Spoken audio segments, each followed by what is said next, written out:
Okay, so I uploaded this video yesterday as a short on YouTube. So this is Scarlett Johansson, and that character plays the Black Widow.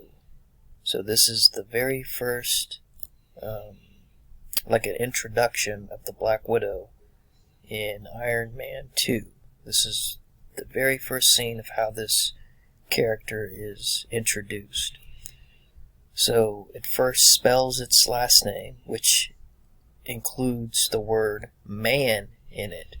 So that's like a reoccurring pattern that I've noticed with these androgynes, is that they carry around a word with man in it, or they'll have a scene dedicated to or they'll have a scene that revolves around a word, and that word has man in it. For example, Ariana Grande in the film Don't Look Up was promoting a manatee sanctuary. So it's just one of those reoccurring patterns that's associated with these androgynes. So the image that's being used for the Black Widow, or Scarlett Johansson, is this image here. So again, this is how it's first premiered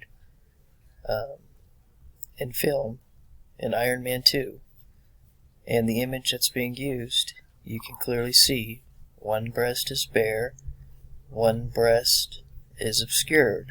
So that's the bearing of the one breast, the covering of the one breast, because you can't do one without the other. So that's Freemasonry and Venus Pudica sort of meshed into one. And this, according to, the Freemasons, this is to show that that is not a woman.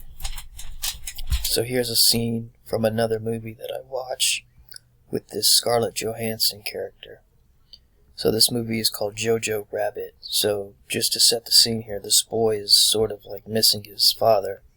So what the character playing his mother does, Scarlett Johansson, is they take ashes from the fireplace and rub it on their face to make it appear as a beard. So it's sort of like androgyny, because it's presented as a woman, yet here it is sort of presenting itself as a man, or acting as a man, because it's trying to represent this kid's father. So there's this androgyny aspect going on, and there's also code in this character's name. So its name is Rosie. So Rosie, I'm fairly certain, again, it's just a play on that word rose, which is a play on the verb to rise. And what they're doing here is symbolically presenting, this ever reoccurring theme or pattern that's associated with these things, and that they rise, or they rose again from the abyss, or from whatever. So you've got, and it's always associated with an androgyne. So you have this androgynous symbolism, this what would appear to be a woman with a beard on its face. So there's that androgyny aspect, and then you have it associated with Rosie, that name. And again, that's referencing that whole metaphoric it rose again. And while I'm gone, I need you to take care